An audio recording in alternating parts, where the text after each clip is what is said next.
तर आता आपल्याला फिफ्थ प्रॉब्लेम असा दिलेला आहे इथे. In adjoint figure P Q perpendicular B C A D perpendicular B C then find the following ratios. आणि एक डायग्राम दिलेली आहे इथे आपल्याला. या डायग्राममध्ये बघा स्टुडंट्स दोन आपल्याला ट्रायंगल दिसत आहेत, 2 ते 3 ट्रायंगल दिलेले आहेत वेगवेगळ्या प्रकारचे. आणि इथे आपल्याला ट्रायंगल्सची नावं आणि त्यांचा रेशो दिलेला आहे. बघा फर्स्ट आपल्याला दिलेला आहे, या सर्वांचा आपल्याला रेशो काढायचा आहे एरियाचा. तर बघा पहिलं आपण सॉल्व करू. आता इथे पहिलं आपल्याला दिलेलं आहे area of triangle P Q B divided by area of triangle P B C, म्हणजे या दोघांचा रेशो. आता दोघांचा रेशो म्हटला तर आपल्याला माहीत असते काय असते. Area of triangle P Q B म्हणजे हा छोटा ट्रायंगल बघा या साईडचा, यामध्ये याची हाईट काय आहे, याची हाईट आहे पी क्यू.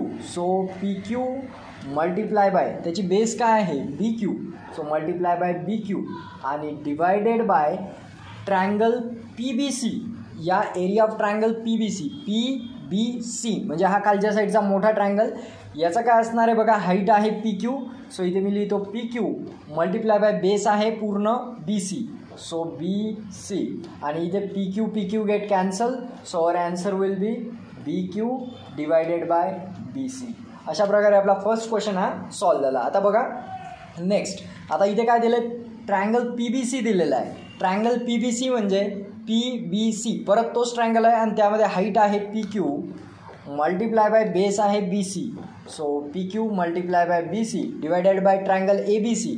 आता ट्रायंगल ए बी सी म्हणजे हा कंप्लीट मोठा ट्रायंगल, या ट्रायंगलची हाईट आहे ए डी आणि बेस आहे बी सी, सो हाईट आहे A D multiply by B C. आता इथे बघा B C get cancel, so our answer will be P Q divided by A D. तर हे आपलं ॲन्सर आहे. आलं लक्षात कसं सॉल्व केलं. आता बघू परत नेक्स्ट आपल्याला दिलेलं आहे ट्रायंगल ए बी सी आणि ए डी सी. तर ए बी सी म्हणजे मोठा ट्रायंगल, परत हाईट आहे ए डी आणि बेस आहे बी सी डिवायडेड बाय बघा ए डी सी म्हणजे हा छोटा ट्रायंगल उभा इकडे दिलेला आहे, हाईट आहे A D multiply by base आहे आपला D C, so D C झाला बेस आणि ए डी झाली हाईट. इथे परत A D get cancel, so answer will be B C divided by D C. तर अशा प्रकारे आपल्याला इथे सुद्धा आता हा एक रेशो मिळालेला आहे एरिया ऑफ ट्रायंगलचा. त्यानंतर आता ए डी सी आणि पी क्यू सीमध्ये बघा ए डी सी ह्या ट्रायंगलमध्ये परत हाईट आहे A D multiply by base आहे डी सी आणि दुसरा एक ट्रायंगल आपल्याला दिलेला आहे पी क्यू सी म्हणजे हा आडवा छोटा ट्रायंगल. आता यामध्ये हाईट आहे P Q multiply by base आहे याची क्यू सी. आता इथे बघा कुठलाही कटत नाही, इथे कॅन्सल होत नाही, म्हणून हे ॲज इट इज असंच राहू द्यायचं. So this is our area of triangles ratio. ठीक आहे, हे 2 ट्रायंगल आपल्याला दिलेले आहेत, दोघांचा रेशो आणि हे आपला ॲन्सर. तर अशा प्रकारे फक्त आपल्याला लिहायचे होते रेशो ट्रायंगलचे, सो आपण लिहू शकतो.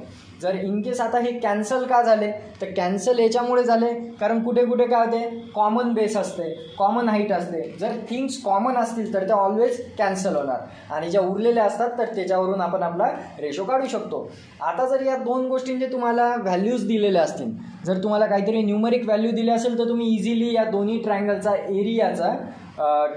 एरियाचा रेशो काढू शकता. तर आता बघू आपला 6th प्रॉब्लेम, त्यावरून तुमच्या अजून क्लिअर होऊन जाईल डाऊट.